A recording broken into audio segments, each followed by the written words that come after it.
রাইকে চিরতরে ঘুম পাড়ানোর জন্য এবার হসপিটালের ডাক্তারকে টাকার প্রলোভন দেখিয়ে কিনে নিল অনির্বাণের মা। হ্যাঁ বন্ধুরা, ভিডিওতে লাইক দিয়ে দেখতে থাকুন। অনির্বাণের মা যখন নীলুর প্ল্যান ফেল হওয়ার খবর শুনতে পায়, ঠিক সেই সময় অনির্বাণের মা বলতে থাকে, ওয়ার্থলেস একটা মেয়ে, একে দিয়ে কোনো রকম কোনো কাজ করানো যায় না। এত আশা করেছিলাম যে এবার অন্তত আমার পথের কাঁটাটা আমার পক্ষে থেকে সরে যাবে, কিন্তু এখন তো দেখতে পাচ্ছি যে না, আমাকেই কিছু একটা করতে হবে। কারণ এই যাত্রায় যদি রাই একবার হসপিটাল থেকে সুস্থ সবলভাবে বেরিয়ে আসে, তাহলে এতটুকু তো অন্তত আমি শিওর থাকতে পারি যে অনির্বাণ আবারও ওকে হাতে পায়ে ধরে এই বাড়িতে নিয়ে আসবে। কিন্তু এবার তো আর আমি সেটা হতে দিব না।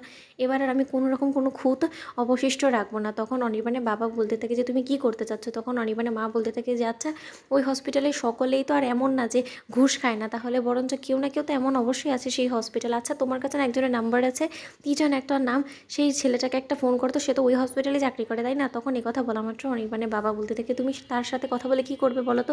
তখন অনির্বাণের মা বলতে থাকে, ওকে হসপিটালে বাহিরে একটু আসতে বল, আমার ওর সাথে কিছু জরুরি কথা আছে। ওদিকে সেই ডাক্তারটার সাথে অনির্বাণের মা দেখা করে বলতে থাকে যে তুমি অনেক বেশি আর্থিক সংকটে ভুগছো না, তাই তোমার এই আর্থিক সংকটটা আমি চিরতরে মুছে দিব, তার বদলে তোমার আমার একটা কাজ করে দিতে হবে। তখন এই কথা বলা মাত্র সেই ডাক্তারটা বলতে থাকে, কি বলুন, আমার বাড়িতে আমার অনেক বেশি অসুস্থ মা পড়ে আছে, তার ট্রিটমেন্টের জন্য আমার অনেকগুলো টাকা লাগবে। এখন আপনি যদি কোনো মতে কাজ করিয়ে আমাকে সেই টাকাটা দিতেন তাহলে খুব ভালো হতো। তখন এই কথা বলা মাত্র অনির্বাণের মা বলতে থাকে, আমি তো সেটাই তোমাকে বললাম, আমি তোমাকে প্রথম দফায় 5 লাখ টাকা দিতে রাজি আছি, কিন্তু তার বিনিময়ে তোমাকে আমার একটা ছোট্ট কাজ করে দিতে হবে। তোমাদের হসপিটালে একটা পেশেন্ট অ্যাডমিট হয়েছে, ক্যান্সারের সার্জারি করা হয়েছে প্রথম সেশনের, তারই তোমাকে একবারে চিরতরে তাকে ঘুম পাড়িয়ে দিতে হবে, সেটা যেভাবেই হোক না কেন। তখন এই কথা বলা মাত্র ডাক্তারটা ঘাবড়ে গিয়ে বলতে থাকে যে না না ম্যাডাম, এসব আপনি কী বলছেন বলুন তো? যে মানুষটা কিনা সুস্থ সবল হতে চলেছে, সেই মানুষটাকে আমি কী করে মেরে ফেলি বলুন তো?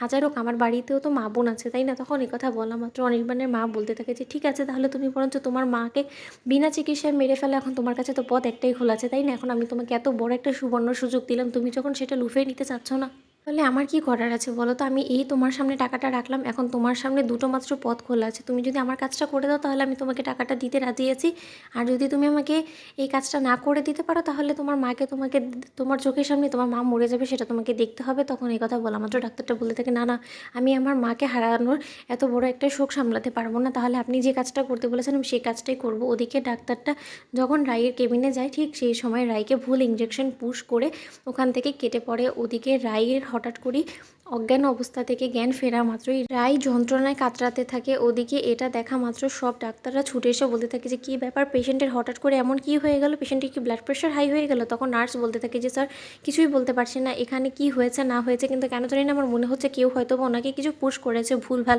নয়তোবা উনি ভালোই ছিল, আমি একটু আগেও দেখে গিয়েছি, এখন এর মধ্যে কী হয়ে গেল? তো বন্ধুরা, ভিডিওটি ভালো লেগে থাকলে লাইক কমেন্ট শেয়ার করো, সাবস্ক্রাইব করতে ভুলো না।